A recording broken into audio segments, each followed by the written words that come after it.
Hey,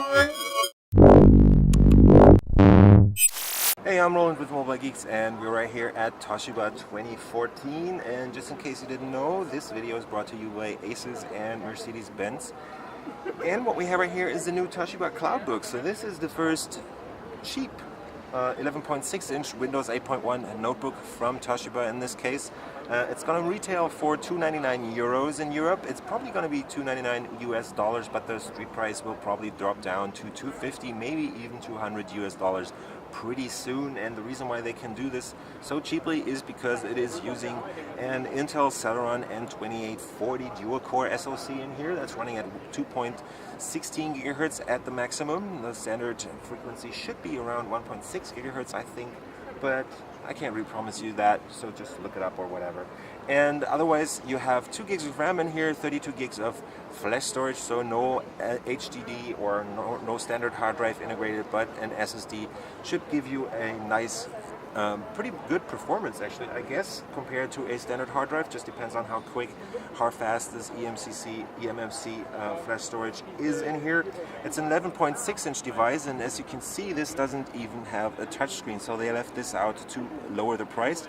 And if you look from the sides on the screen, you'll see, yes, this is a TN panel, so the viewing angles are not the best.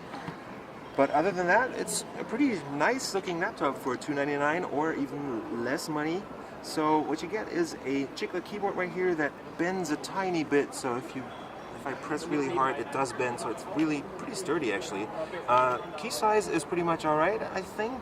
We have even some page down and page up buttons down here, and pretty big shift keys, but if you're European or whatever and have more keys on the keyboard, that might end up being a bit packed.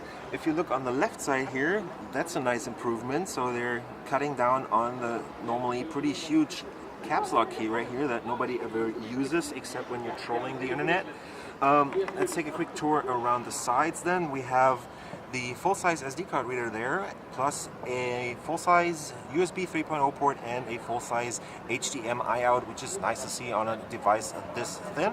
We have the power button and a power LED right there, plus the power jack back there. And if you look from the side, you can also see it is pretty thin, so that's thanks to the Celeron CPU that's integrated right here, and it's also fanless because of the CPU that it is running. Again, no touchscreen. Let's move over to the other side then, and here we have a Kensington lock port right there, another USB port, which is a USB 2.0 port, and the headset jack, and that's pretty much it. Quick look at the front right here. Down here we have a pretty decent looking trackpad that is pretty big, and it also has 2 separate mouse buttons. So it is clickable, but you're not dependent on the clicking mechanism of the keyboard, of the trackpad to really work out. So actually, pretty nice idea to put in those separate mouse buttons right there. Up top we have a VGA front camera, it's a 1.0 megapixel camera in here. The whole thing is pretty slim, as you can see, and if you look at the specs down here, which I'm not sure you can read, it is using a 29 watt hour or 3820 milliamp hour battery that should give you a runtime of around 6 hours depending on what you use this device for.